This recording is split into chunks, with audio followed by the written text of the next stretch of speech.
Дождь барабанил по окнам особняка Кэмпбелл в Беверли-Хиллз, создавая тревожную мелодию, которая, казалось, предвещала бурю. Изабелла Росс протирала хрустальную люстру в гостиной, когда заметила белый конверт, просунутый под дверь ее комнаты на первом этаже. В доме, где каждый шаг отслеживался камерами безопасности, появление анонимного письма было невозможным. И все же оно лежало там, как приговор. Ее руки дрожали, когда она разворачивала плотную бумагу. Почерк был аккуратным, почти каллиграфическим, но слова, написанные черными чернилами, ударили ее как молния. «Я знаю, кто ты на самом деле, Анна Николс. Я знаю, зачем ты пришла в этот дом. И я знаю, что ты планируешь. У тебя есть 48 часов, чтобы исчезнуть. Иначе все узнают правду о том, что случилось 5 лет назад в Окленде». Мир закружился вокруг нее. Анна Николс умерла в тот дождливый октябрьский день, когда ее отца нашли висящим в гараже их скромного дома. Изабелла Росс родилась из пепла той трагедии, вооруженная новой личностью и единственной целью – найти тех, кто довел Роберта Николса до самоубийства. Но кто-то помнил старую Анну. Кто-то знал правду. Хуже всего было то, что этот человек находился здесь, в доме. Среди людей, которым она готовила завтрак каждое утро, которым стирала одежду, которых видела каждый день в течение 8 месяцев. Один из них был ее врагом, и теперь этот враг знал о ее существовании. «Изабелла?» Мягкий голос 11-летней Мэдисон Кэмпбелл прозвучал из коридора, заставив ее вздрогнуть. «Ты поможешь мне с алгеброй?» «Я совсем ничего не понимаю». Изабелла быстро спрятала письмо в карман форменного серого платья и заставила себя улыбнуться. Мэдисон была невинным ребенком в этой игре взрослых, единственным человеком в доме, чья доброта не казалась наигранной. Девочка относилась к ней не как к прислуге, а как к старшей сестре или тете. «Конечно, малышка. Алгебра – это просто логическая головоломка. Покажи мне, где ты запуталась». Они поднялись в комнату Мэдисон на втором этаже, которая больше походила на музей, чем на детскую спальню. Антикварная мебель, картины в золоченых рамах, персидские ковры – все здесь стоило больше, чем Изабелла зарабатывала за год. Но среди всей этой роскоши девочка сидела на полу с обычным школьным учебником, как любой другой ребенок. «Вот здесь». Мэдисон показала на уравнение. «Я не понимаю, как найти X». Изабелла села рядом с ней на пушистый ковер и взяла карандаш. Объясняя математику, она краем глаза наблюдала за коридором. Где-то в этом доме находился человек, который знал ее тайну. Возможно, он слушал их разговор прямо сейчас. «Видишь?» – говорила она Мэдисон, стараясь сохранить спокойный тон. «Нужно изолировать неизвестную. Убрать все лишнее, с одной стороны уравнения. Как в детективном рассказе. Убираем всех ложных подозреваемых, чтобы найти настоящего преступника». Изабелла замерла. Насколько точно девочка описала ее собственную ситуацию. Да, именно так. Очень умное сравнение. Папа говорит, что я буду хорошим детективом. Я замечаю то, чего не видят взрослые. И что же ты замечаешь? Мэдисон понизила голос до шепота. Мама в последнее время странно себя ведет. Она получает телефонные звонки и сразу выходит из комнаты. А вчера я видела, как она сжигала какие-то бумаги в камине. В августе. Кто жжет бумаги летом? Холодок пробежал по спине Изабеллы. Стефани Кэмпбелл что-то скрывала. Что, если именно она прислала угрожающее письмо? Возможно, это были просто старые документы, осторожно сказала Изабелла. Может быть. Но знаешь, что странно? Когда папа спросил ее об этом, она сказала, что ничего не жгла. Соврала прямо в лицо. Мэдисон вернулась к алгебре. Но Изабелла больше не могла сосредоточиться на уравнениях. Ее мысли метались, как птица в клетке. Если Стефани действительно что-то скрывала, то угрожающее письмо могло быть попыткой заставить ее уйти до того, как она что-то обнаружит. Но что именно она могла обнаружить? Звук шагов в коридоре заставил их обеих замолчать. Кристофер Кэмпбелл появился в дверном проеме. Высокий и элегантный даже в домашней одежде. В 45 лет он сохранил привлекательность, которая заставляла женщин оборачиваться на улице. Но в его темных глазах всегда читалась усталость человека, несущего тяжелое бремя. «Как дела с домашним заданием, принцесса?» – спросил он дочь, но взгляд его задержался на Изабелле. «Изабелла объясняет лучше, чем мой учитель математики», – ответила Мэдисон. Она сравнила алгебру с детективным расследованием. «Интересная аналогия», – сказал Кристофер, и в его голосе прозвучала странная нота. «Действительно, иногда нужно убрать все лишнее, чтобы добраться до истины». Их глаза встретились, и Изабелла почувствовала, как у нее участилось сердцебиение. В последние недели она замечала, что Кристофер смотрит на нее не так, как подобает смотреть на домработницу. И что еще хуже, она начинала отвечать ему тем же. Это не входило в план. Когда она 8 месяцев назад получила работу в доме Кэмпбеллов под поддельными документами, у нее была простая цель – найти доказательства того, что семья причастна к банкротству отца. Компания Кэмпбеллов была последним клиентом Роберта Николса перед его смертью. Контракт был расторгнут в последний момент, оставив отца с огромными долгами и разбитым сердцем. Влюбляться в сына этой семьи определенно не было частью плана мести. «Мне нужно проверить, как дела на кухне», – пробормотала Изабелла, поднимаясь с пола. «Ужин сам себя не приготовит». «Конечно», – ответил Кристофер, но не отвел взгляда. «Кстати, Изабелла, завтра к нам приедут гости на обед. Деловые партнеры и их семьи. Не слишком много хлопот? Ничего сложного, сэр. Сколько человек ожидается? 12 взрослых плюс 3 детей. Я все подготовлю». Когда Изабелла спускалась по лестнице, она не заметила, что за ней наблюдают сразу двое. Кристофер проводил ее взглядом с нескрываемым восхищением, а из своей спальни за сценой следила Стефани Кэмпбелл, и ее лицо искажало ярость. В кухне Изабелла попыталась сосредоточиться на планировании завтрашнего обеда, но мысли постоянно возвращались к угрожающему письму. Кто мог его написать? И главное, что этот человек знал о событиях 5-летней давности? Она достала из кармана мобильный телефон, старую модель, которую купила на наличные специально для тайных звонков, и набрала единственный номер в контактах. «Привет, это я», – прошептала она, выглянув в коридор, чтобы убедиться, что никого нет. «Анна?» Мужской голос на другом конце звучал обеспокоенно. «Что случилось?» «Ты звонишь раньше обычного». «Они знают, Дэвид. Кто-то узнал мое настоящее имя». Детектив Дэвид Томпсон из полиции Лос-Анджелеса был единственным человеком, который поверил в версию Изабеллы о том, что смерть ее отца была не самоубийством. Он помог ей создать новую личность и устроиться в дом Кэмпбеллов, хотя официально ничего не мог предпринять без доказательств. Кто-то из семьи? Я не знаю. Получила анонимное письмо. Мне дают 48 часов, чтобы уйти. Это меняет все. Если твоя личность раскрыта... Я не могу уйти сейчас, Дэвид. Я так близко к разгадке. Стефани Кэмпбелл что-то скрывает. Ее дочь видела, как она жгла документы. Анна, послушай меня внимательно. Если кто-то знает, кто ты такая, значит, твоя жизнь в опасности. Кэмпбеллы – не те люди, которые оставляют свидетелей. Свидетелей чего? Мой отец покончил с собой. Официально это не преступление. А если это было не самоубийство? Слова детектива повисли в воздухе, как обвинение. Изабелла всегда подозревала, что смерть отца была недобровольной, но никогда не решалась произнести это вслух. «У тебя есть доказательства?» «Пока нет. Но некоторые детали в деле твоего отца никогда не сходились. Автопсия была проведена поверхностно. Записку о самоубийстве почерковеда исследовали только формально.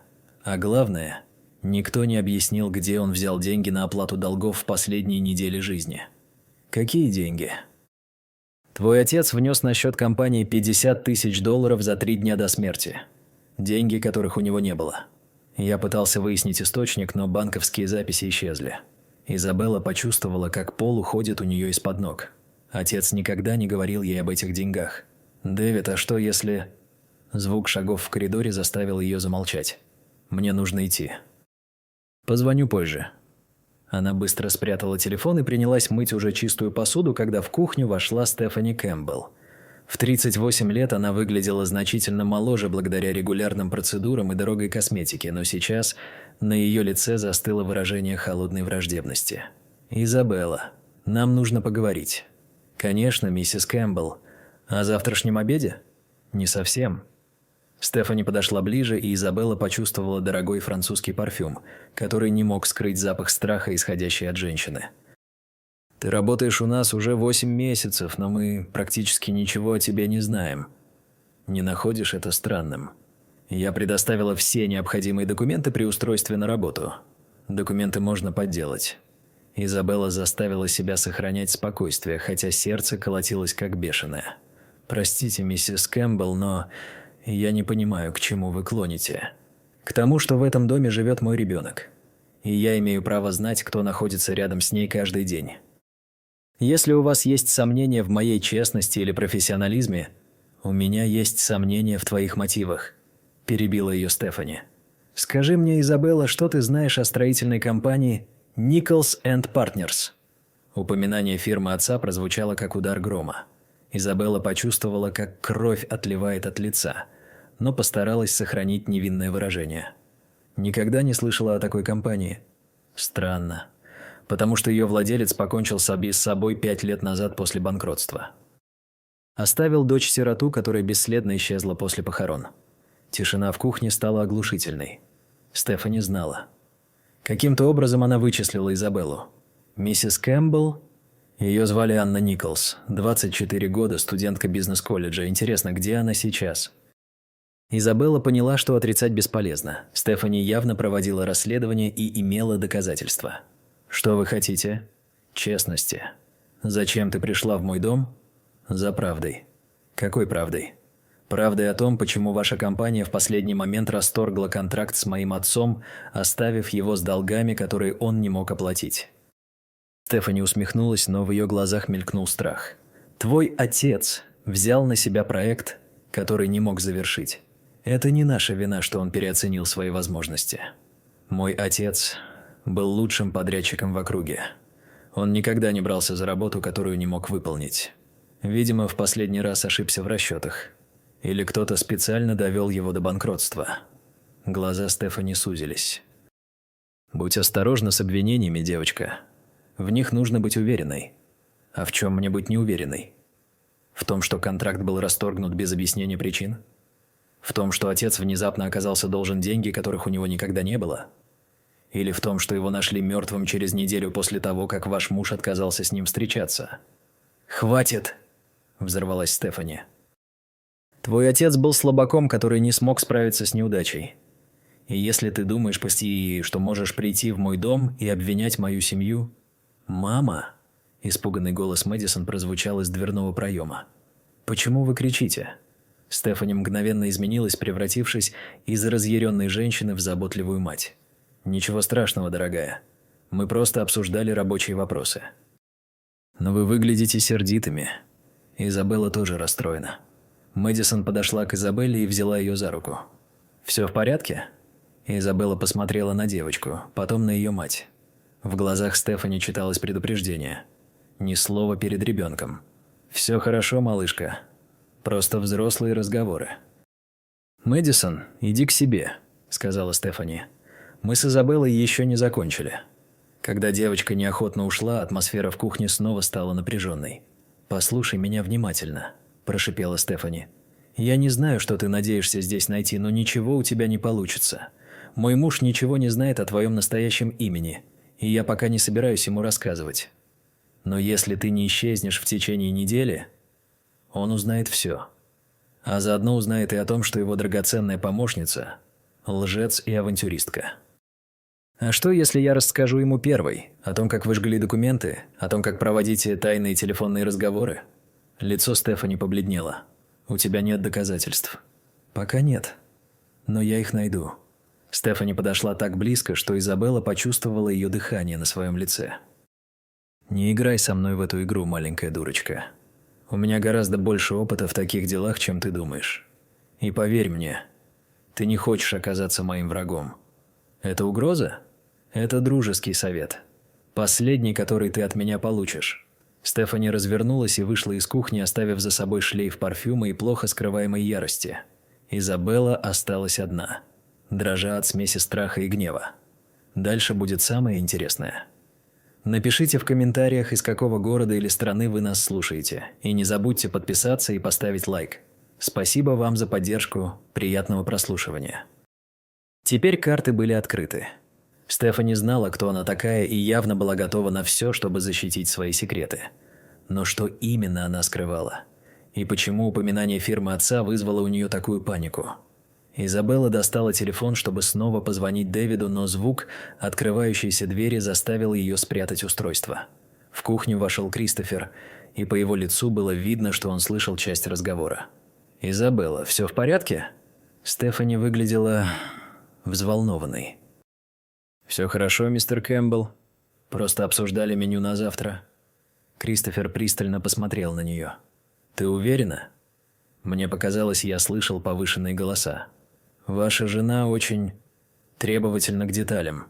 «Да, это правда», – согласился он, но в его голосе слышались сомнения. «Изабелла, если у тебя возникнут какие-то проблемы, я имею в виду любые проблемы, ты можешь обратиться ко мне». «Спасибо, сэр, это очень добро с вашей стороны». «Кристофер. Зови меня просто Кристофер». Он задержался в кухне дольше, чем требовалось, и Изабелла чувствовала, как воздух между ними наэлектризовывается. Это было опасно. Очень опасно. «Мне нужно начать подготовку к завтрашнему обеду», – сказала она, надеясь, что он уйдет. «Конечно. Но знай, если моя жена ведет себя неподобающе, это не останется без последствий». Когда Кристофер ушел, Изабелла поняла, что ситуация становится еще более сложной. Стефани знала ее тайну и была готова использовать эту информацию. Кристофер явно подозревал, что что-то не так, но пока не знал правды. А она сама оказалась между двух огней, влюбляясь в мужчину, которого должна была считать врагом. Но самое страшное было впереди. Потому что пока Изабелла волновалась о своем прикрытии, в другой части города Стефани Кэмпбелл набирала номер человека, которого надеялась никогда больше не видеть. «Доктор Харрис?» «Это Стефани. Нам нужно встретиться. Срочно». «Стефани?» «Я думал, мы договорились больше не общаться после той истории 5 лет назад. У нас проблема. Большая проблема. Дочь Роберта Николса жива и находится в моем доме». Пауза на другом конце была красноречивее любых слов. «Сколько она знает? Пока не знаю. Но если она докопается до правды о том, что на самом деле случилось с ее отцом, мы с этим разберемся». Голос доктора стал холодным и деловитым, как в прошлый раз. «Это должно выглядеть как несчастный случай. Оставь это мне. Я знаю, что делать». Когда Стефани повесила трубку, ее руки дрожали. 5 лет назад она думала, что кошмар остался в прошлом. Но прошлое имеет привычку возвращаться, особенно когда оно замарано кровью. А в своей комнате на 1-м этаже Изабелла чувствовала, как стены начинают сжиматься вокруг нее. Она пришла сюда в поисках справедливости для отца. Но вместо этого нашла семью, которая оказалась гораздо более сложной, чем она предполагала. Кристофер, который защищал ее даже от собственной жены. Мэдисон, которая доверяла ей больше, чем родной матери. И Стефани, которая явно скрывала тайны, способные разрушить их всех. Но самой большой опасностью было то, что Изабелла начинала сомневаться в своей миссии мести. Потому что месть требует ненависти, а она больше не была уверена, что ненавидит этих людей. И это сомнение могло стоить ей жизни. Ночь опустилась на Беверли-Хиллз, как черное покрывало, скрывающее секреты богачей и влиятельных людей. В особняке Кэмпбелл каждый член семьи лежал в своей кровати, но никто не спал. Стефани планировала. Кристофер размышлял. Мэдисон волновалась. А Изабелла готовилась к войне, даже не зная, что враг уже выбрал поле битвы. На следующее утро в дом должны были приехать 12 самых влиятельных семей Лос-Анджелеса. Среди них будет и доктор Энтони Харрис. Человек, который помог Стефани решить проблему 5 лет назад. И если все пойдет по плану Стефани, к концу дня проблем у нее больше не останется. Никогда. Следующее утро началось с телефонного звонка, который изменил все. Изабелла готовила завтрак, когда услышала, как Стефани разговаривает в гостиной. Голос женщины был напряженным, почти испуганным. «Нет, не сегодня. Слишком много людей будет в доме. Да, я понимаю, что время поджимает, но...» «Хорошо, хорошо. Но только если представится подходящий момент». Изабелла осторожно приблизилась к двери, стараясь расслышать больше. Она ничего не подозревает. Думает, что может играть в детектива. Нет, Кристофер ничего не знает. И не узнает, если мы все сделаем правильно. Сердце Изабеллы застучало быстрее. Стефани говорила о ней, это было очевидно. «Доктор, я плачу вам не за то, чтобы вы задавали вопросы. Я плачу за результат. Такой же, как 5 лет назад. Кровь в жилах Изабеллы превратилась в лед. 5 лет назад. Когда умер ее отец. И этот доктор был причастен к его смерти. Звук шагов заставил ее быстро вернуться к плите. Стефани вошла в кухню с натянутой улыбкой. «Изабелла, я хотела напомнить тебе о сегодняшнем обеде. Гости начнут прибывать в 1 дня. Все готово, миссис Кэмпбелл. Меню согласовано, стол сервирован». «Прекрасно. И помни, это очень важные люди. Любая ошибка может дорого обойтись нашей семье». В словах Стефани слышалась скрытая угроза. «Конечно. Я понимаю важность этого мероприятия. Надеюсь. Потому что некоторые ошибки невозможно исправить». Когда Стефани ушла, Изабелла достала телефон с дрожащими руками. «Дэвид, это срочно. Стефани планирует что-то на сегодня». Она говорила с каким-то доктором о том, что произошло 5 лет назад. «Анна, немедленно уходи из дома. Сейчас же». «Я не могу. Здесь Мэдисон. И если они действительно планируют что-то...» «Это не твоя ответственность. Эта девочка – единственный невинный человек в этом доме. Я не оставлю ее. Тогда будь предельно осторожна. И держи телефон включенным». В 12:30 начали прибывать гости. Изабелла наблюдала из окна кухни, как к дому подъезжают дорогие автомобили. Среди прибывших она узнала несколько лиц, влиятельных бизнесменов, которых показывали по телевизору. Эти люди управляли миллиардами долларов и судьбами тысяч людей. Последним приехал черный «Мерседес», из которого вышел высокий мужчина лет 50. Сидеющие виски, дорогой костюм, уверенная походка. Он выглядел как успешный врач. Но когда он поднял голову, Изабелла увидела его глаза, и холодок пробежал по ее спине. Эти глаза принадлежали хищнику. Доктор Энтони Харрис. Человек, который помог убить ее отца. Обед проходил в большой столовой, где Изабелла молча подавала блюда и слушала разговоры гостей. Они обсуждали инвестиции, политику, благотворительность и весь мир богатых и влиятельных. Доктор Харрис сидел рядом со Стефани, и Изабелла заметила, как они обменивались многозначительными взглядами. «Кристофер», – сказал один из гостей, мистер Уэстбрук, – «я слышал, ты расширяешь бизнес в сфере городского строительства». «Да, мы берем на себя несколько крупных проектов в центре города. Надеюсь, ты учел печальный опыт той маленькой компании. Как ее звали? Nichols & Partners. Они разорились на похожем проекте». Изабелла замерла, держа в руках поднос с десертом. Упоминание фирмы отца прозвучало как удар грома. «Я помню эту историю», – добавил доктор Харрис. «Трагический случай. Владелец покончил с собой, если мне не изменяет память». «Роберт Николс был хорошим человеком», – сказал Кристофер, и в его голосе слышалась искренняя печаль. «Жаль, что все так обернулось». «Хорошие люди не всегда хорошие бизнесмены», – холодно заметила Стефани. «Иногда люди берут на себя больше, чем могут вынести». «Говорят, у него осталась дочь», – продолжил мистер Уэстбрук. «Интересно, что с ней стало». «Наверное, начала новую жизнь», – ответил доктор Харрис, глядя прямо на Изабеллу. «Иногда прошлое лучше оставить в прошлом». Изабелла почувствовала, как у нее потеют ладони. Харрис знал, кто она такая. Он играл с ней, как кот с мышью. «Изабелла», – позвала Стефани. «Принеси, пожалуйста, кофе». Когда Изабелла наклонилась, чтобы поставить чашку перед доктором Харрисом, он тихо прошептал: «Твой отец тоже был упрямым». «Посмотри, к чему это привело». Руки Изабеллы дрожали так сильно, что она едва не уронила поднос. Харрис улыбнулся ей холодной улыбкой и сделал глоток кофе. После обеда гости переместились в гостиную, а Изабелла начала убирать со стола. Она была так сосредоточена на своих мыслях, что не сразу заметила отсутствие Мэдисон. Девочка должна была вернуться из школы час назад. Беспокойство закралось в ее сердце.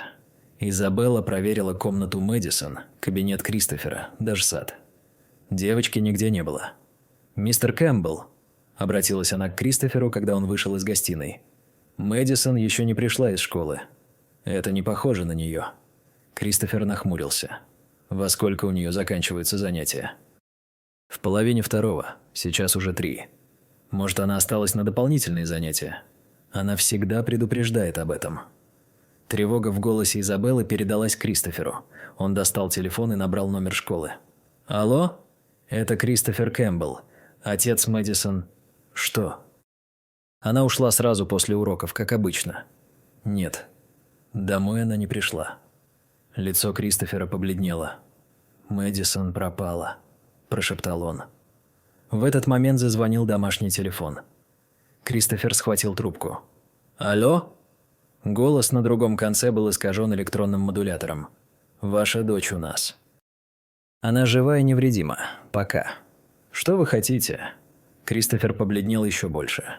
«Мы хотим, чтобы вы прекратили задавать неудобные вопросы. И чтобы ваша домработница исчезла из вашего дома». Кристофер посмотрел на Изабеллу. «Какая домработница?» «О чем вы говорите?» «Не притворяйтесь. Изабелла Росс. Или должны мы называть ее Анной Николс?» Шок на лице Кристофера был неподдельным. Он узнал правду в самый неподходящий момент. «У вас есть час», – продолжил голос.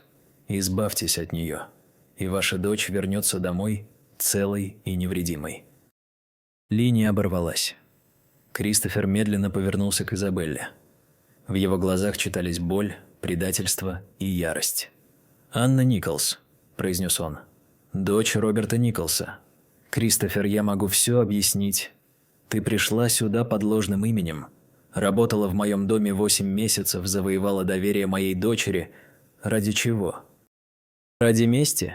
Сначала да, но потом... А теперь из-за тебя похитили Мэдисон». Крик Кристофера привлек внимание гостей. Они начали выходить из гостиной, чувствуя, что происходит что-то серьезное. «Кристофер, что случилось?» – спросил мистер Уэстбрук. «Мою дочь похитили», – ответил Кристофер, не сводя глаз с Изабеллы. «И, похоже, это связано с тем, что в моем доме работала самозванка». Доктор Харрис подошел ближе. «Самозванка? Что ты имеешь в виду?» «Наша домработница, дочь человека, который покончил с собой 5 лет назад из-за проблем с нашей компанией. Она пришла сюда под ложным именем». Гости зашептались между собой. Скандал в доме Кэмпбеллов станет главной темой сплетен на месяцы вперед. «Кристофер», – сказала Стефани, подходя к мужу, – «может, нам стоит обсудить это наедине?» «Нет!» – Кристофер был в ярости. «Я хочу знать правду. Прямо сейчас». Он обернулся к Изабелле. «Зачем ты пришла в мой дом?» «Что ты искала?» «Справедливости», – тихо ответила Изабелла. «Мой отец не покончил с Инвой. Его убили». Тишина в комнате стала гнетущей. «Это серьезное обвинение», – сказал доктор Харрис. «У тебя есть доказательства?» «Я их искала». «Здесь, в вашем доме». «И что ты нашла?» – спросил Кристофер. Изабелла посмотрела на Стефани, потом на доктора Харриса. «Я нашла людей, которые знают больше, чем говорят». В этот момент снова зазвонил телефон. Кристофер схватил трубку. «Алло?» «Время вышло. Поскольку ваша домработница все еще там, мы вынуждены принять меры». «Подождите. Где моя дочь?» «В безопасном месте. Но ненадолго, если вы не сделаете правильный выбор». «Какой выбор?» «Анна Николс против Мэдисон Кэмпбелл. Одна жизнь за другую». Линия снова оборвалась. Кристофер посмотрел на Изабеллу. В его глазах она увидела мучительную дилемму – спасти дочь или защитить женщину, которая, возможно, обманывала его все эти месяцы. «Кристофер», – прошептала Изабелла, – «я найду Мэдисон. Обещаю». «Как? У тебя нет понятия, где она». «У меня есть идея. Кто за этим стоит?» Она посмотрела на доктора Харриса. Мужчина сохранял спокойствие, но в его глазах мелькнуло что-то, что выдало его. «Доктор Харрис», – сказала Изабелла громко, чтобы все слышали. «Интересно, где вы были сегодня днем? Я не понимаю, к чему ведет этот вопрос. К тому, что вы единственный человек в этой комнате, который знал о моем настоящем имени до сегодняшнего дня». Доктор усмехнулся. «Это абсурд? Я впервые слышу имя Анна Николс. Правда? А как насчет телефонного разговора, который вы вели сегодня утром со Стефани?» Стефани побледнела. «Изабелла, о чем ты говоришь?» «О разговоре, в котором обсуждались события 5-летней давности. О том, как решить проблему так же, как в прошлый раз». Гости переглядывались с растущим интересом. Скандал становился все более захватывающим. «Это бред», – сказал доктор Харрис. Девушка явно пытается отвлечь внимание от своего обмана. «Тогда вы не будете возражать против того, чтобы показать содержимое вашей медицинской сумки?» – спросила Изабелла. Лицо доктора дрогнуло. «Моя сумка содержит медикаменты. Это врачебная тайна. Даже препараты, которые могут усыпить 11-летнего ребенка. Хватит!» – взорвалась Стефани. «Кристофер, эта девчонка сошла с ума. Она обвиняет доктора Харриса в похищении на основании каких-то фантазий». Но Кристофер пристально смотрел на жену. «Стефани, откуда ты знала настоящее имя Изабеллы?»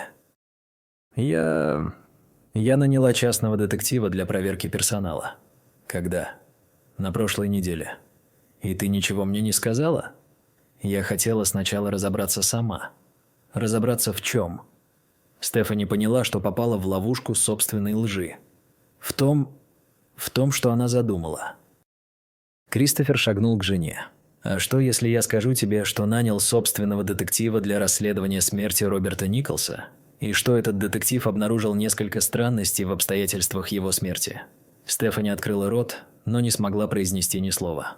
«Например, – продолжил Кристофер, – тот факт, что Роберт внес на счет нашей компании $50 000 за день до смерти. Деньги, происхождение которых так и не было установлено».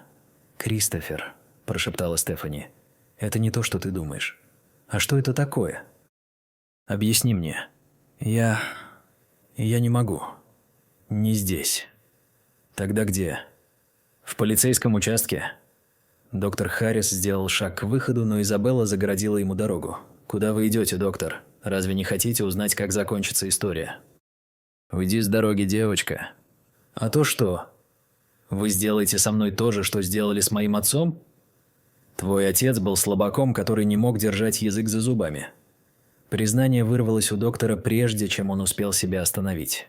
Комната замерла. «Что вы сказали?» – медленно спросил Кристофер.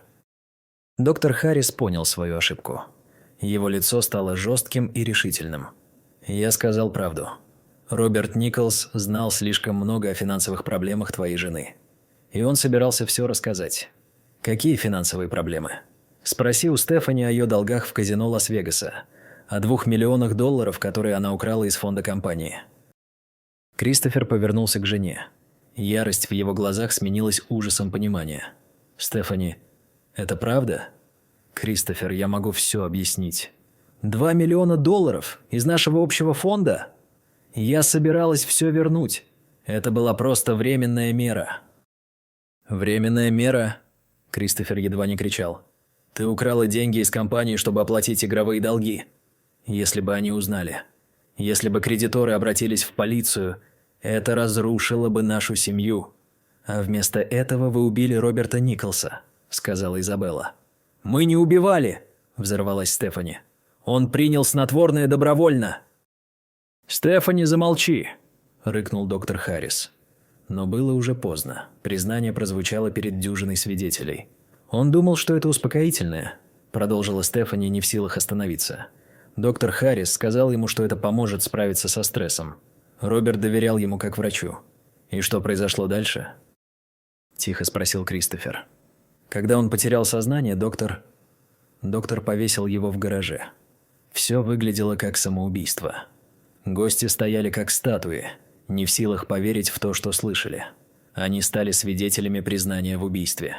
«Где Мэдисон?» – спросил Кристофер, его голос звучал смертельно спокойно. «В моей клинике», – ответил доктор Харрис. «Под седативными препаратами. Ей ничего не угрожает, если все будут вести себя разумно. Что вы хотите? Что все забыли эту беседу? Что эта девица исчезла из города? И что никто никогда больше не заговорит о Роберте Николсе? А если нет, тогда несчастные случаи могут произойти с кем угодно. Даже с 11-летними девочками». В этот момент Изабелла сделала то, к чему готовилась всю свою жизнь. Она достала телефон и показала экран, на котором красным светился индикатор записи. «Каждое ваше слово записано и автоматически отправлено детективу полиции Лос-Анджелеса», – сказала она. «Игра окончена». Лицо доктора Харриса исказилось яростью. «Маленькая сучка». Он бросился на Изабеллу, но Кристофер перехватил его. Мужчины упали на пол, сражаясь за контроль. Доктор был сильнее, Но ярость отца, чья дочь находилась в опасности, придавала Кристоферу нечеловеческие силы. «Где моя дочь?» – рычал он, сжимая горло доктора. «Где Мэдисон?» В клинике на Малибу-Бич, кабинет 203. Кристофер отпустил доктора и вскочил на ноги. «Кто-нибудь вызовите полицию!» – крикнул он гостям. Но никто не двигался. Они все были в шоке от того, что только что услышали. «Я поеду с вами», – сказала Изабелла. «Нет, это слишком опасно. Кристофер, я посвятила 5 лет жизни поиску правды о смерти отца. Я довожу это дело до конца».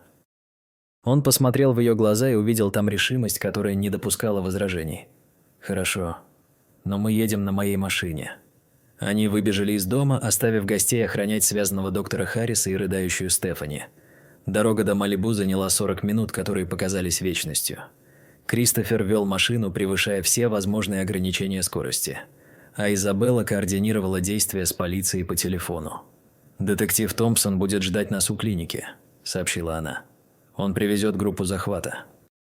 Если с Мэдисон что-то случится, ничего не случится. Мы ее найдем». Кристофер посмотрел на нее. «Почему ты помогаешь мне?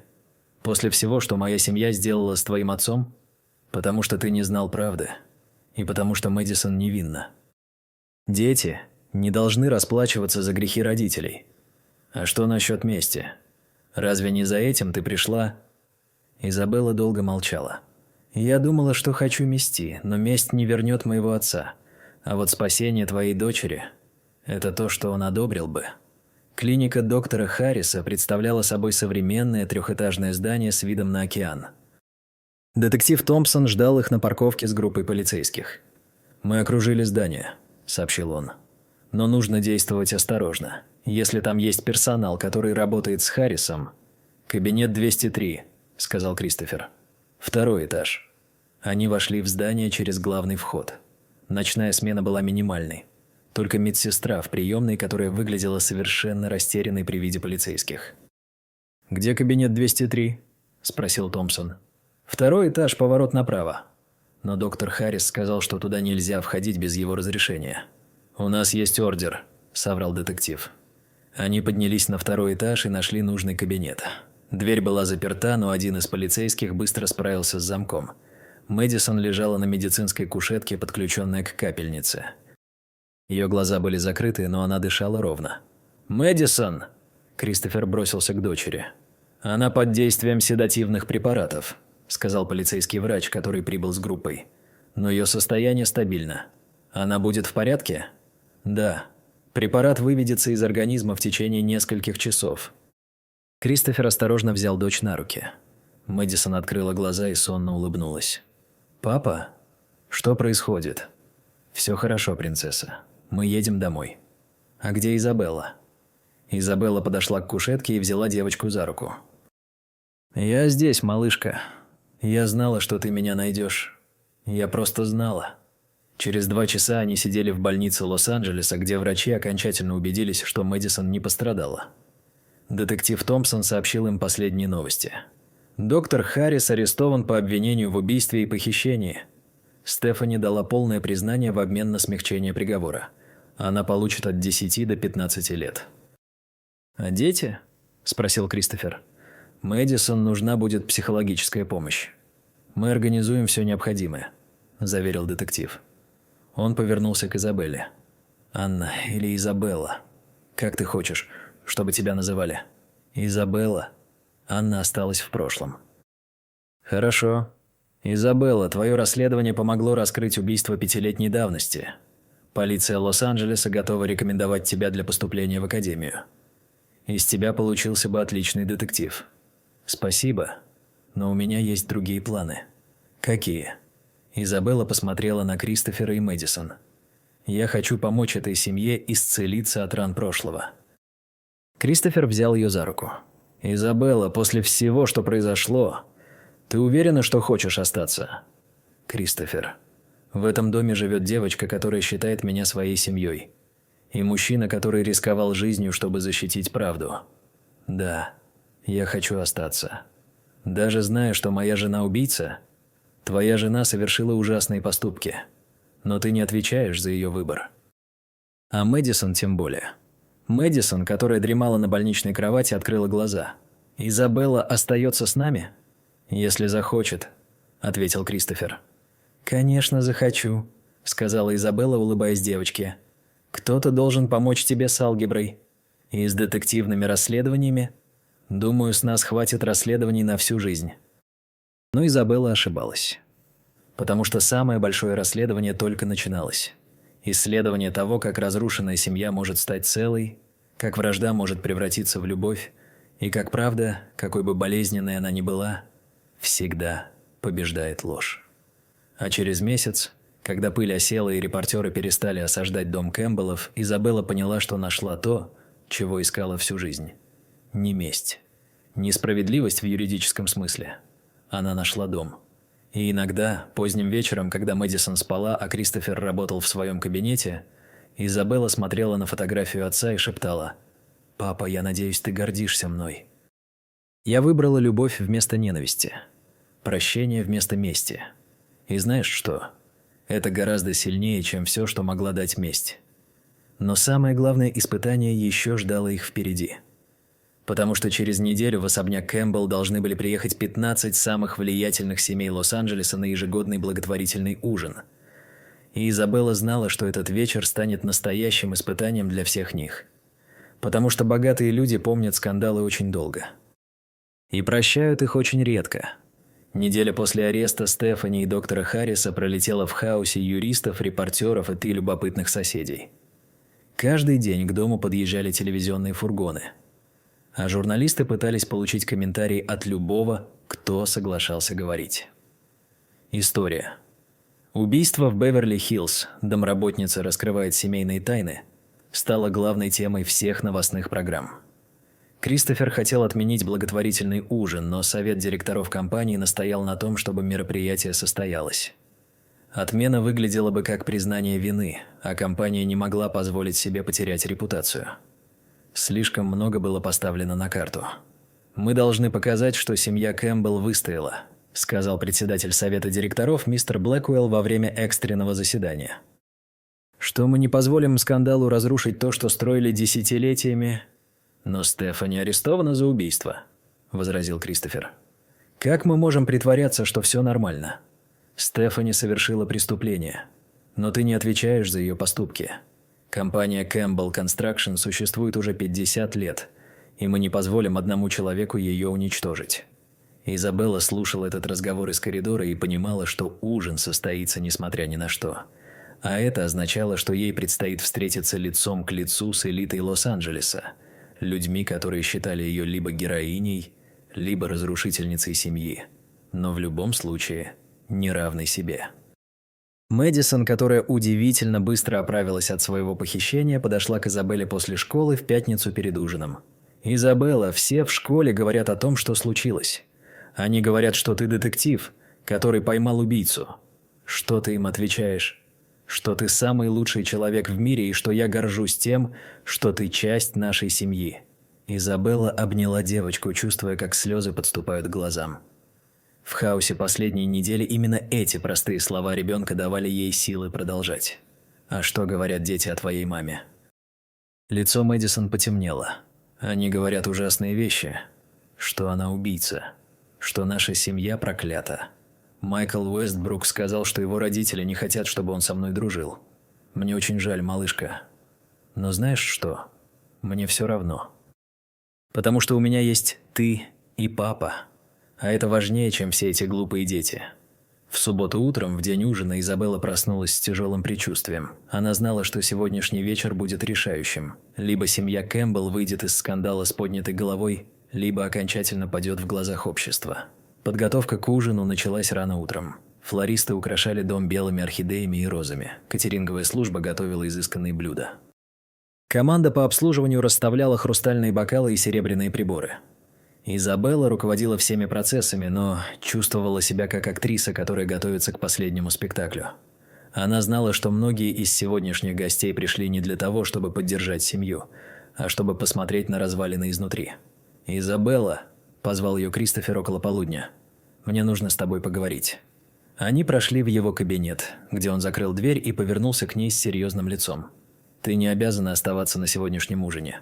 Я могу организовать тебе поездку к друзьям или родственникам». «Почему ты хочешь, чтобы я ушла?» «Потому что я знаю этих людей. Они придут сюда не из сочувствия, они придут за зрелищем, и ты можешь стать мишенью для их нападок. Кристофер, я прожила 5 лет, планируя этот момент. Я не убегу сейчас. Но теперь все изменилось. Ты больше не враг этой семьи, ты ее часть. Именно поэтому я должна остаться. Мэдисон нуждается в поддержке. А ты не должен проходить через это один». Кристофер подошел к ней и взял за руки. «Изабелла, есть кое-что, что я должен тебе сказать, то, что я должен был сказать давно». «Что?» «Я влюбился в тебя. Ни в домработницу, ни в Анну Николс, ни в женщину, которая искала справедливости. Я влюбился в Изабеллу, умную, сильную, добрую женщину, которая пожертвовала своей местью ради спасения моей дочери». Изабелла почувствовала, как у нее перехватило дыхание. «Кристофер, я знаю, что время неподходящее. Я знаю, что вокруг нас хаос. Но я не мог больше молчать. После всего, что произошло, жизнь кажется слишком короткой, чтобы скрывать правду о своих чувствах. А что подумают люди? Твоя жена арестована неделю назад, а ты уже говоришь о любви к другой женщине. Мой брак с Стефани умер много лет назад. Он держался только ради Мэдисон и ради видимости. Но с тобой я чувствую себя живым впервые за долгие годы». Изабелла посмотрела в его глаза и увидела там искренность, которая не оставляла места для сомнений. «Я тоже тебя люблю», – прошептала она. «И это пугает меня больше, чем все остальное». «Почему?» «Потому что любовь делает нас уязвимыми. А сегодня вечером нам понадобится вся наша сила». Кристофер поцеловал ее, нежно, но с такой страстью, что весь мир на мгновение исчез. Когда они разошлись, Изабелла знала, что перешла черту, с которой нет возврата. «Что бы ни случилось сегодня вечером, Сэд», – сказал Кристофер, – «мы пройдем через это вместе». В 6 вечера начали прибывать гости. Изабелла наблюдала из окна 2-го этажа, как к дому подъезжают дорогие автомобили. Роллс-Ройсы, Бентли, Мазерати – каждая машина стоила больше, чем большинство людей зарабатывает за год. Первыми приехали семья Ротшильдов – банковская династия, которая финансировала половину крупных проектов в городе. Затем Морганы, владельцы медиа-империи. Уэстбруки – нефтяные магнаты. Вандербильты – недвижимость. Кеннеди – технологии. 15 семей, которые вместе контролировали экономику Лос-Анджелеса. И все они пришли посмотреть на падение дома Кэмпбеллов. Изабелла надела простое черное платье, элегантное, но не вызывающее. Она не хотела привлекать к себе лишнее внимание. По крайней мере, не сразу. Когда она спустилась в гостиную, разговоры стихли. Все взгляды обратились на нее. Некоторые любопытные, некоторые осуждающие, некоторые откровенно враждебные. «Леди и джентльмены», – объявил Кристофер, – «позвольте представить вам Изабеллу Росс, которая стала частью нашей семьи». «Росс?» – переспросила миссис Ротшильд, элегантная женщина лет 60 с острым взглядом. «Я думал, ее фамилия Николс. Изабелла использовала разные имена по личным причинам», – ответил Кристофер дипломатично. «Личные причины», – повторил мистер Морган, медиамагнат с репутацией человека, который никого не щадит в своих публикациях. «Как интересно. В наше время личные причины для смены имени обычно связаны с проблемами с законом. Или с попытками скрыть свои настоящие намерения», – добавила миссис Вандербильт. Изабелла почувствовала, как атмосфера в комнате становится все более враждебной. Эти люди явно пришли сюда не для поддержки. «Мистер Морган», – сказала она спокойно, – «я изменила имя по тем же причинам, по которым многие жертвы преступлений предпочитают анонимность. Для защиты». «Жертвы?» – переспросил мистер Блэкстоун, владелец сети отелей. «Насколько я понимаю, именно благодаря вашим действиям миссис Кэмпбелл находится в тюрьме». «Миссис Кэмпбелл находится в тюрьме благодаря собственным действиям», – ответила Изабелла. «Я просто помогла открыть правду». «Правду?» – вмешалась миссис Кеннеди. «Или месть?» Вопрос повис в воздухе как обвинение. Изабелла понимала, что попала в ловушку. Чтобы она не ответила, это будет использовано против нее. «Мамы хотели справедливости для моего отца», – сказала она наконец. Роберт Николс был убит, и его убийцы должны были понести наказание. «А то, что при этом пострадала невинная семья, вас не волновало?» – спросил мистер Уэстбрук. «Какая невинная семья?» – не выдержал Кристофер. «Моя жена украла $2 миллиона и участвовала в убийстве человека». «Но вы этого не знали», – указала миссис Ротшильд. «А мисс Росс использовала ваше незнание, чтобы проникнуть в ваш дом и разрушить вашу семью изнутри». «Она спасла мою дочь», – возразил Кристофер. «После того, как подвергла ее опасности своими действиями», – парировала миссис Морган. Мэдисон, которая до этого тихо сидела в углу, внезапно встала. «Хватит!» – крикнула она. «Вы все говорите ужасные вещи об Изабелле, но никто из вас ее не знает». «Мэдисон», – мягко сказал Кристофер, – «это разговор взрослых». «Нет!» – девочка была в слезах. «Вы обвиняете Изабеллу в том, что она разрушила нашу семью. Но это мама разрушила ее! Мама убила человека! А Изабелла заботится обо мне лучше, чем мама когда-либо заботилась». Слова ребенка попали в цель. Несколько гостей переглянулись неловко. «Дорогая», – сказала миссис Вандербильт покровительственным тоном, – «ты слишком молода, чтобы понимать сложности взрослых отношений». «Я достаточно взрослая, чтобы знать разницу между добром и злом», – ответила Мэдисон. «Изабелла добрая. Она помогает мне с домашними заданиями, читает мне сказки, заботится обо мне, когда я болею. А вы все сидите здесь и обвиняете ее в вещах, которых она не делала». «Мэдисон, иди к себе в комнату», – попросил Кристофер. «Нет». «Я не оставлю Изабеллу одну с этими людьми». Девочка подбежала к Изабелле и крепко обняла ее за талию. «Не слушай их», – прошептала она. «Они просто завидуют, что ты лучше них». Сцена с ребенком, защищающим Изабеллу, должна была бы смягчить атмосферу, но вместо этого она только усилила напряжение. «Кристофер», – сказал мистер Блэкстоун холодно, – «мне кажется, ваша дочь слишком привязана к наемной помощи. Это нездорово». «Изабелла не наемная помощь», – ответил Кристофер. «Она член нашей семьи». «Член семьи?» – переспросила миссис Кеннеди с удивлением. «Как быстро все меняется. Неделю назад она была домработницей, работающей под ложным именем. А сегодня она женщина, которая рисковала жизнью, чтобы спасти мою дочь.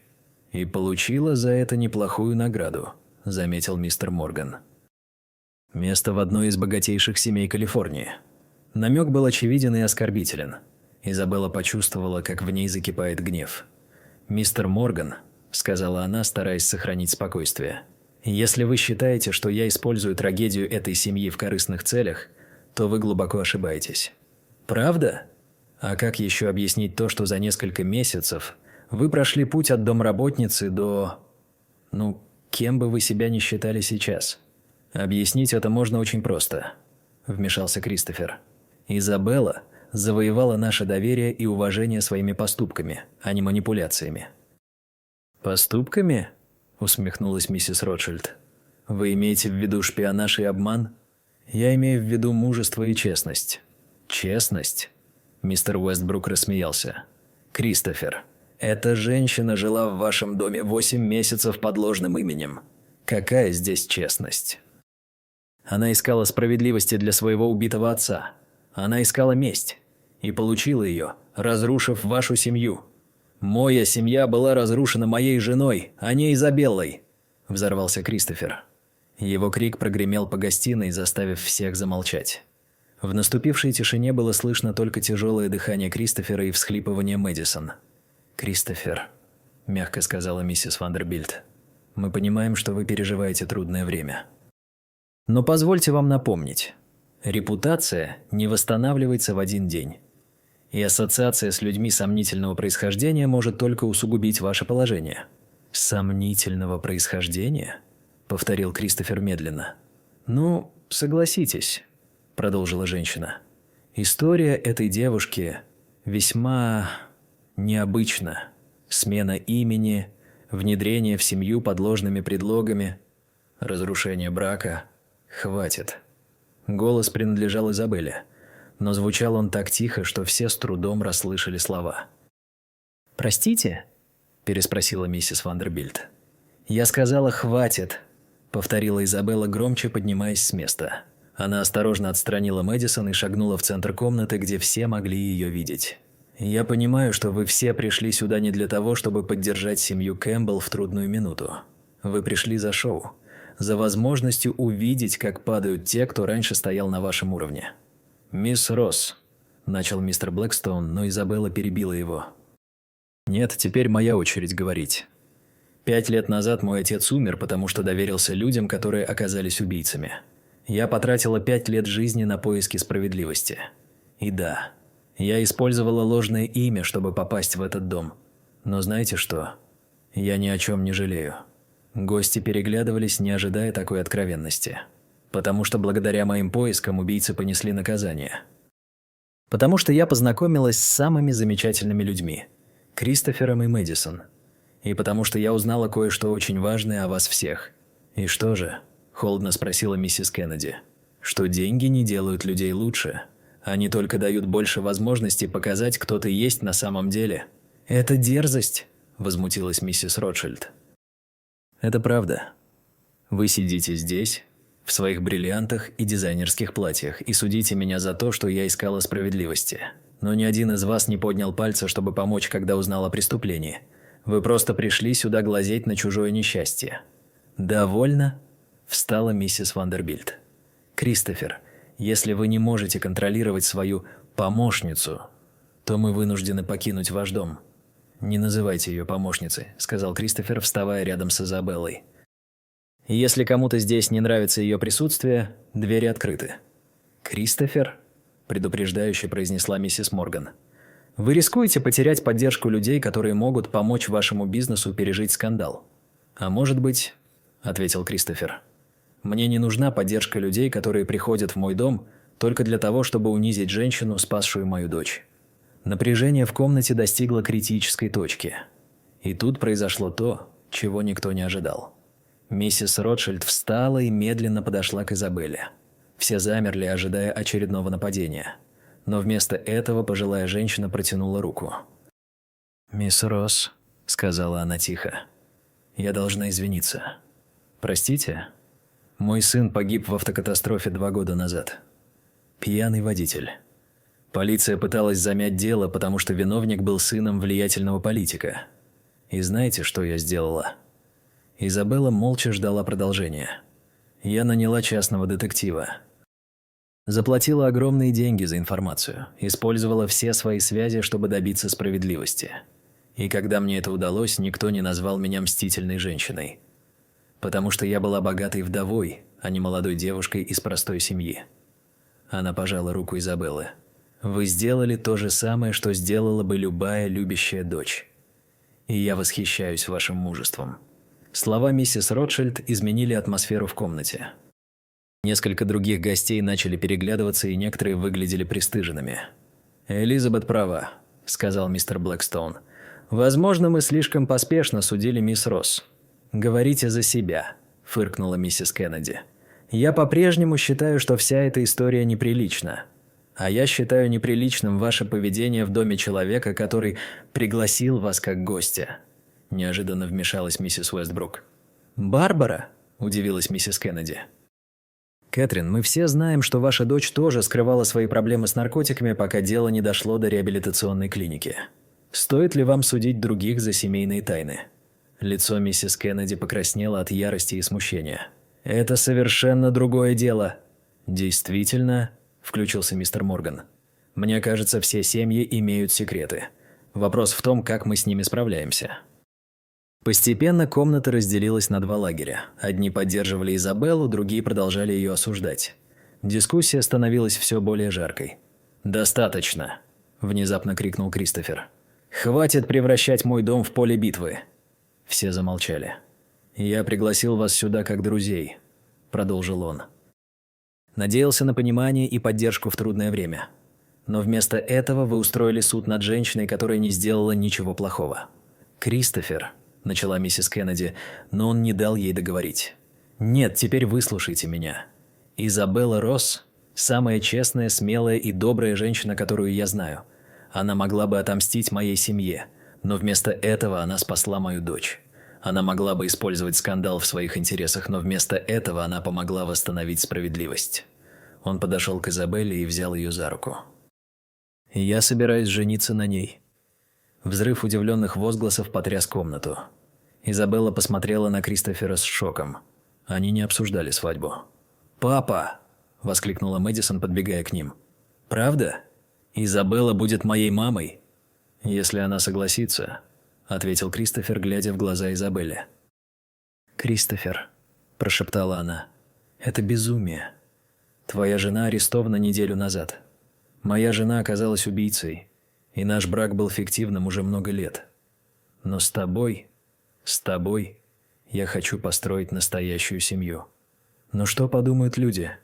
Мне все равно, что подумают люди», – ответил он громко, чтобы все слышали. «Мне важно только то, что думаешь ты». Изабелла посмотрела на его лицо, полное надежды и любви. Потом посмотрела на Мэдисон, которая прыгала от волнения. Потом на гостей, которые ждали ее ответа с затаенным дыханием. «Да», – сказала она тихо. «Что?» «Да», – повторила она громче. «Я выйду за тебя замуж». Мэдисон закричала от радости и обняла их обоих. Несколько гостей зааплодировали, другие выглядели шокированными. «Ну что ж», – сказала миссис Ротшильд с улыбкой, – «это определенно самый интересный благотворительный ужин за последние годы.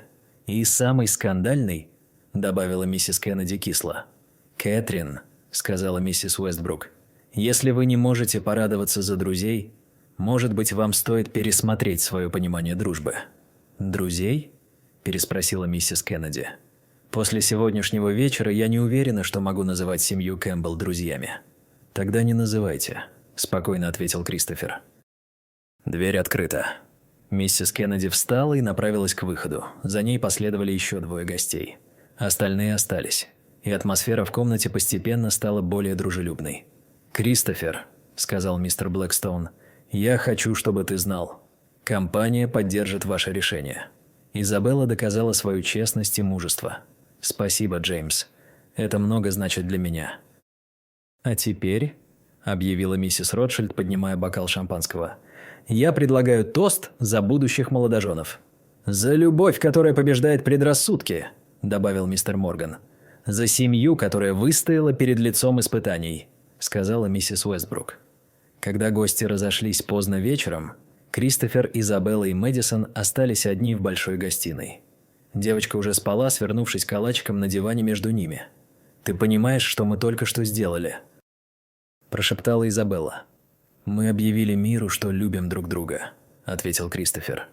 «Мы скандализировали половину Лос-Анджелеса. И что? Пусть говорят. Главное, что мы знаем правду». «А какая правда?»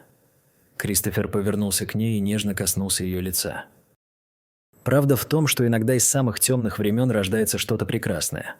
Твой отец погиб, но его смерть привела тебя к нам. Моя жена оказалась убийцей, но это позволило мне найти настоящую любовь. Ты думаешь, он бы одобрил? Мой отец?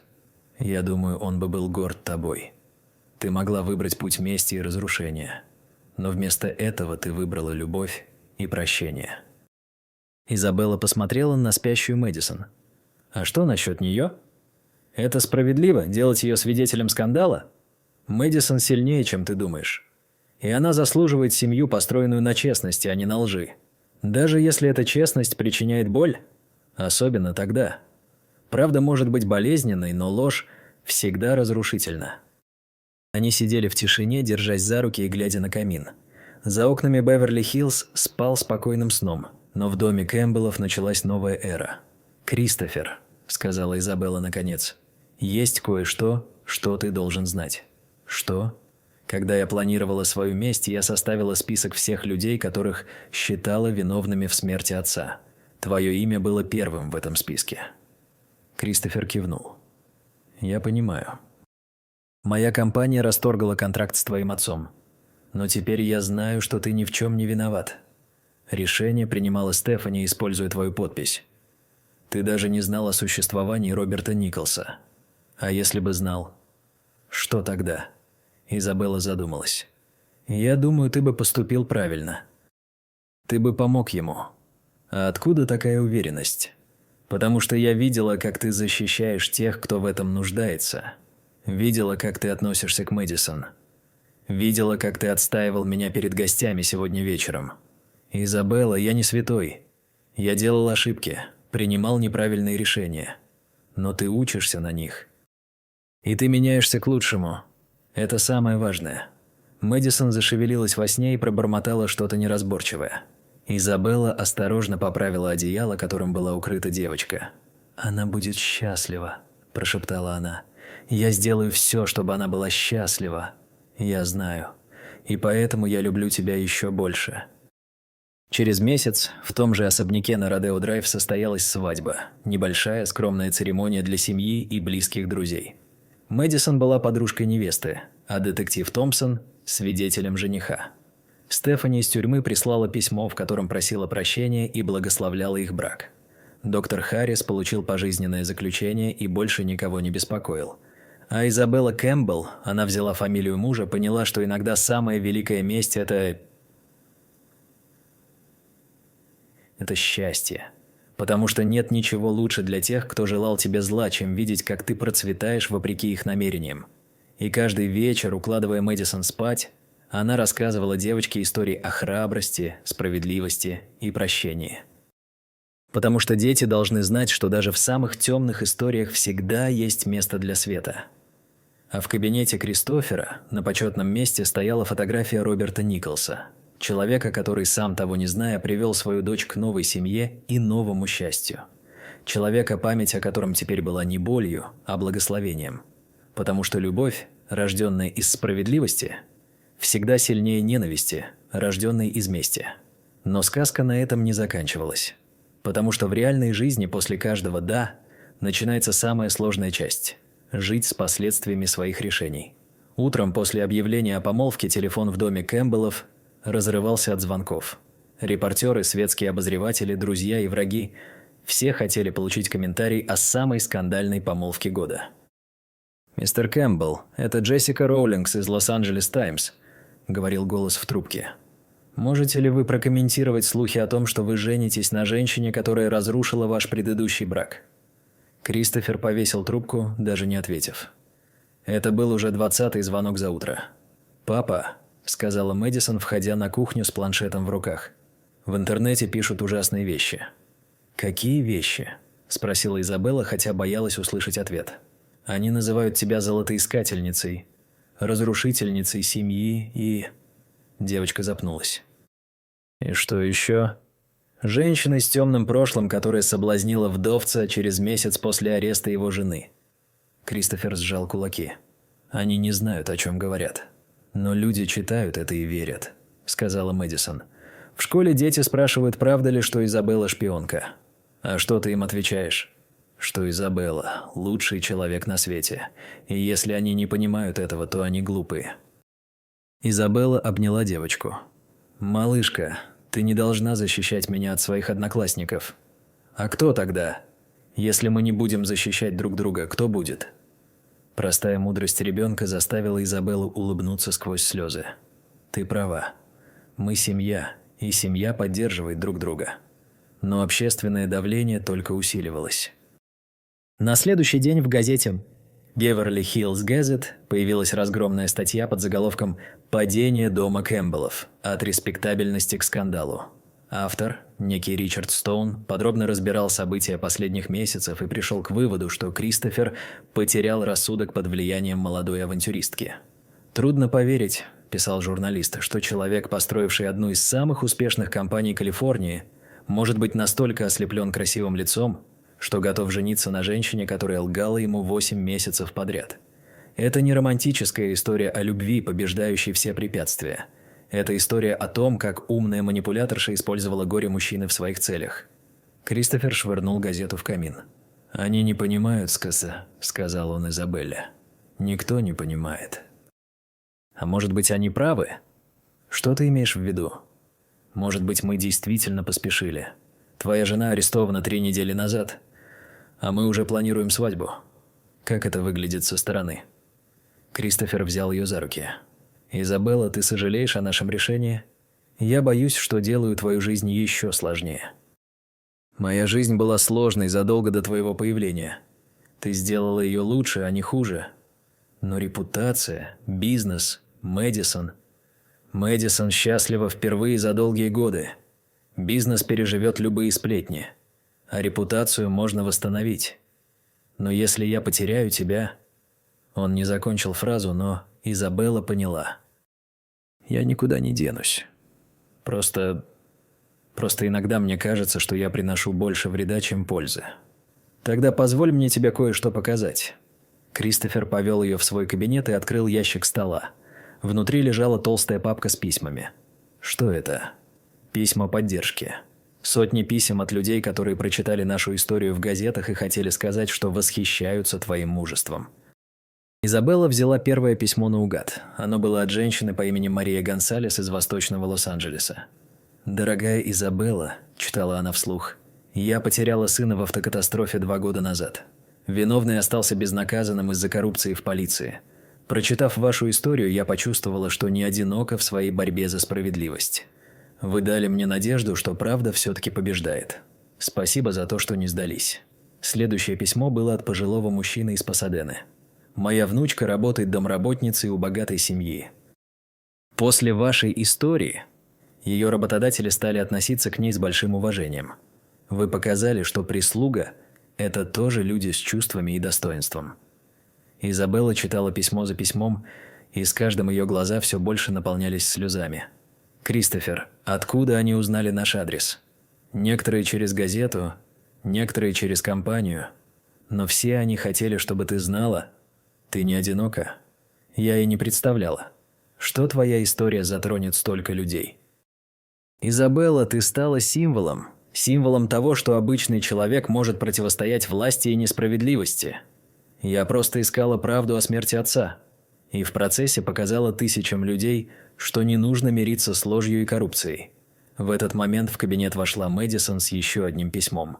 «Изабелла, это пришло специально для тебя, от детей из моей школы». Письмо было написано детским почерком на разноцветной бумаге. «Дорогая Изабелла, мы ученики 6 класса школы Святой Моники. Наша учительница рассказала нам вашу историю, версию для детей. Мы думаем, что вы очень храбрая. Мэдисон повезло, что у нее такая крутая мама. С уважением, класс 6 Б. Они называют тебя моей мамой», – прошептала Мэдисон. «Это нормально?» Изабелла обняла девочку так крепко, что едва не переборщила. «Это больше, чем нормально». «Это прекрасно.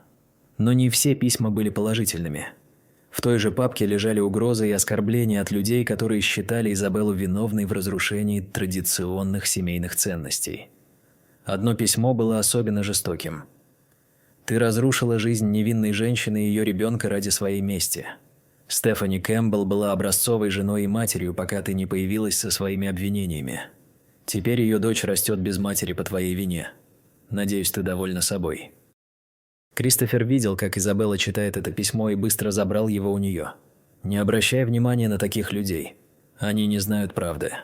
А что, если они правы? Что, если Мэдисон действительно страдает из-за меня? Спроси ее сама». Мэдисон все еще стояла рядом, слушая их разговор. «Мэдисон», – сказала Изабелла осторожно, – «ты скучаешь по маме?» Девочка задумалась. «Я скучаю по той маме, которой она была, когда я была маленькой. Когда она читала мне сказки и пела колыбельные. Но последние годы она была другой. Злой, нервной, всегда кричала на папу. А с тобой наш дом стал спокойным и счастливым. Но она все-таки твоя мама. Биологическая мама», – поправила Мэдисон. «Но мама – это не только тот, кто тебя родил. Мама – это тот, кто заботится о тебе, любит тебя, защищает тебя. И это ты». Изабелла расплакалась, и Кристофер обнял их обеих. «Видишь», – прошептал он, – «мы семья, несмотря ни на что». Через 2 недели началось судебное разбирательство. Стефани Кэмпбелл обвинялась в хищении средств, пособничестве в убийстве и сокрытии преступления. Доктор Харрис – в убийстве 1-й степени и похищении. Изабелле пришлось давать показания в качестве главного свидетеля обвинения.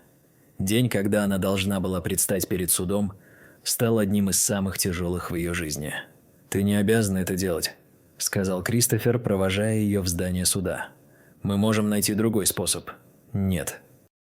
Я должна довести это до конца. Отец заслуживает справедливости». Зал суда был переполнен. Журналисты заняли первые ряды, за ними сидели любопытные зеваки, пришедшие посмотреть на суд века. Изабелла чувствовала на себе сотни взглядов, когда заняла место свидетеля. Стефани сидела за столом защиты, изменившаяся до неузнаваемости. Тюремная роба, отсутствие макияжа и парикмахера превратили элегантную светскую даму в сломленную женщину средних лет. Когда их взгляды встретились, Стефани отвернулась. «Мисс Росс», – начал прокурор, – «расскажите суду, как вы узнали о причастности подсудимой к смерти вашего отца». Изабелла рассказала всю историю с самого начала. О том, как создала новую личность, чтобы устроиться в дом Кэмпбеллов, о странном поведении Стефани, о телефонных разговорах, которые она подслушала, о похищении Мэдисон и записи признаний. «И что вы чувствовали, когда узнали правду?» – спросил прокурор. Изабелла помолчала, подбирая слова. Сначала ярость, потом облегчение. Я наконец знала, что отец не покончил с собой из-за неудач в бизнесе. Его убили хладнокровно. А теперь, что вы чувствуете сейчас? Печаль. Печаль о том, что одна семья была разрушена из-за жадности и страха. Печаль о том, что дети страдают из-за поступков взрослых. Адвокат Стефани, элегантный мужчина в дорогом костюме, поднялся для перекрестного допроса. «Мисс Росс, не правда ли, что вы пришли в дом моей клиентки с заранее составленным планом мести?» «Да, это правда. И не правда ли, что вы использовали ложные документы для получения работы?» «Да. Вы обманывали семью Кэмпбелл 8 месяцев подряд?» «Я скрывала свою настоящую личность, да. А теперь вы собираетесь выйти замуж за мистера Кэмпбелла, который является одним из богатейших людей Калифорнии. Не считаете ли вы, что ваша месть удалась сверх всяких ожиданий?» Вопрос был рассчитан на то, чтобы поставить Изабеллу в неловкое положение. Но она была готова к нему. Моя месть заключалась в том, чтобы найти убийц отца и добиться их наказания. Любовь к мистеру Кэмпбеллу не была частью плана. Более того, она осложнила мою миссию, потому что заставила меня усомниться в правильности пути мести. Но вы все же довели дело до конца. Я довела до конца поиск справедливости. Но не из мести, а из желания защитить невинных людей, Кристофера и Мэдисон. Удобное объяснение. Единственно честное. Когда пришла очередь Стефани давать показания, атмосфера в зале стала еще более напряженной. Женщина выглядела старше своих лет, но в ее глазах все еще читалась гордость. «Миссис Кэмпбелл», – спросил прокурор, – «признаете ли вы себя виновной в хищении $2 миллионов из фонда компании вашего мужа?» Я брала деньги временно, собиралась их вернуть. Для чего вам понадобились эти деньги? Долгая пауза. Для погашения игровых долгов. В каком размере были эти долги? $2 миллиона. И когда Роберт Николс обнаружил недостачу при аудите, что произошло? Он потребовал объяснений. Угрожал обратиться в полицию. И тогда вы решили его убить? Нет. Стефани всхлипнула. Я не хотела его убивать, я просто хотела, чтобы он замолчал. И как вы планировали заставить его замолчать? Доктор Харрис сказал, что есть препараты, что можно сделать так, чтобы человек забыл о некоторых событиях. Амнезия? Да. Временная потеря памяти. Доктор сказал, что Роберт забудет о недостаче, если примет определенные лекарства. Но вместо этого он умер. Доктор дал ему слишком большую дозу. Я не знала, что это произойдет. Но когда Роберт Николс потерял сознание, вы не вызвали скорую помощь. Вместо этого вы помогли доктору Харрису инсценировать самоубийство. Стефани плакала, не в силах ответить. Потому что понимали, если правда всплывет, вы потеряете все. Мужа, дочь, положение в обществе. «Да», – прошептала Стефани. «Да, я была трусихой. Я выбрала себя вместо него». Признание прозвучало как приговор. Доктор Харрис держался значительно хладнокровнее. Он отрицал намерение убить Роберта, утверждая, что смерть наступила из-за непредвиденной реакции организма на препарат. Но когда прокурор представил записи телефонных разговоров и медицинские заключения, стало ясно, что доктор прекрасно знал, что делает. «Доктор Харрис», – спросил прокурор, Сколько раз вы использовали этот препарат на других пациентах? Я отказываюсь отвечать на этот вопрос. Потому что боитесь обвинений в других убийствах? Потому что это не относится к данному делу. Но следователи уже начали проверять другие смерти пациентов доктора Харриса. И то, что они находили, заставляло содрогаться. Судебный процесс длился 3 недели. Каждый день Изабелла приходила в зал суда, поддерживая Кристофера и наблюдая за тем, как распутывается клубок лжи и преступлений. Мэдисон не разрешали присутствовать на заседаниях, но девочка каждый вечер спрашивала о ходе процесса. «Они посадят маму в тюрьму?» – спросила она однажды. «Вероятно, да», – честно ответила Изабелла. «Надолго?» «На много лет». Мэдисон кивнула. «Это справедливо. Она убила человека». Простота, с которой ребенок принимал справедливость, поражала Изабеллу. Взрослые могли оправдывать преступления сложными мотивами, но дети видели вещи такими, какими они были на самом деле. Приговор был оглашен в пятницу, 15 ноября. Стефани Кэмпбелл получила 15 лет лишения свободы за хищение и пособничество в убийстве. Доктор Харрис – пожизненное заключение без права на условно-досрочное освобождение. Когда судья зачитывал приговор, Стефани рухнула на стул. Ее адвокат что-то шептал ей на ухо, но она не слушала. Ее взгляд был устремлен на Кристофера и Изабеллу, сидевших в первом ряду. «Кристофер», – произнесла она, когда конвоиры готовились увести ее из зала. «Позаботься о Мэдисон». «Я буду», – ответил он. «И... Изабелла?» Изабелла поднялась с места. «Я прошу прощения», – прошептала Стефани. «За все. За твоего отца, за то, что я сделала с нашей семьей, за то, что пыталась причинить тебе вред». «Я прощаю тебя», – ответила Изабелла. «Не за тебя, за себя. Потому что ненависть разрушает того, кто ее носит». Стефани кивнула и позволила конвоирам увести себя. Выходя из здания суда, Изабелла почувствовала странную пустоту. 5 лет поисков справедливости закончились. Убийцы отца понесли наказание. Но вместо торжества она чувствовала только усталость. «Ты в порядке?» – спросил Кристофер. «Не знаю. Я так долго жила этой целью, что теперь не знаю, что делать дальше. Дальше мы живем. Просто живем, как обычные люди. А что, если я не помню, как быть обычным человеком? Тогда мы научимся вместе».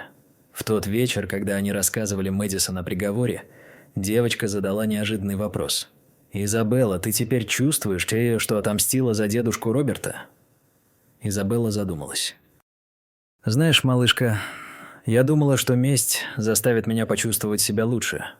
Но на самом деле она ничего не изменила. Отец не вернулся, боль не исчезла. Единственное, что помогло, это любовь, которую я нашла в вашей семье. Значит, месть – это плохо? Месть – это пустота. Она забирает у тебя время и силы, но ничего не дает взамен. А любовь?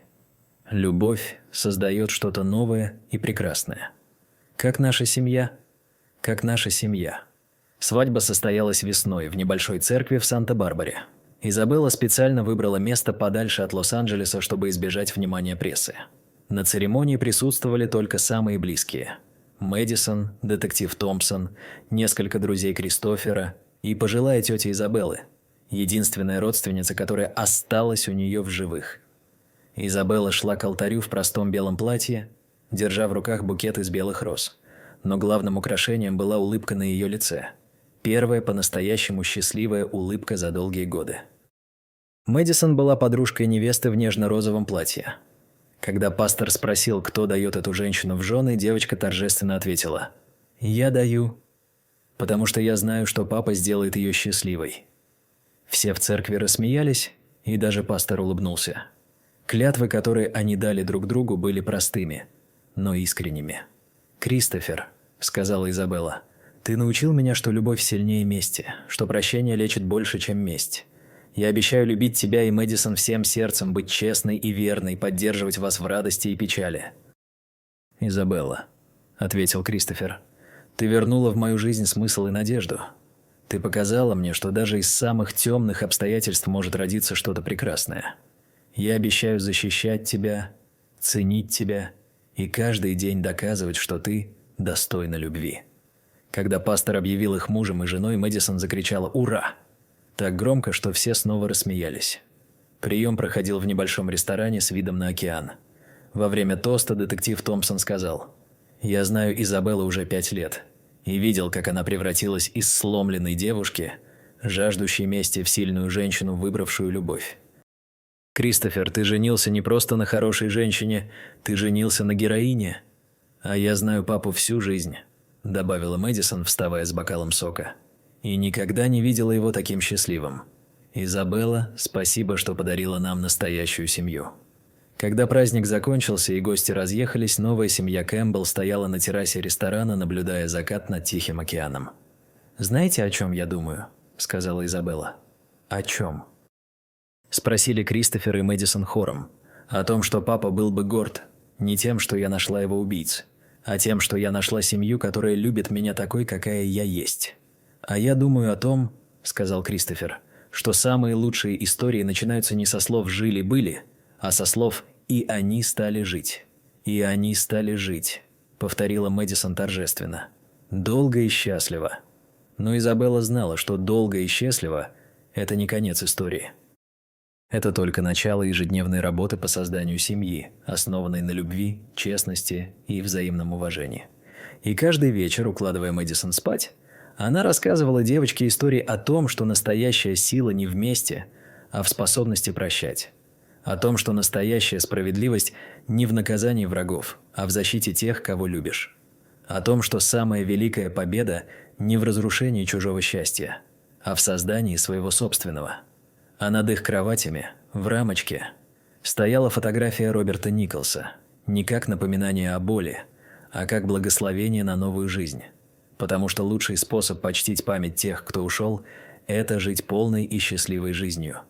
И Изабелла Кэмпбелл наконец-то научилась жить.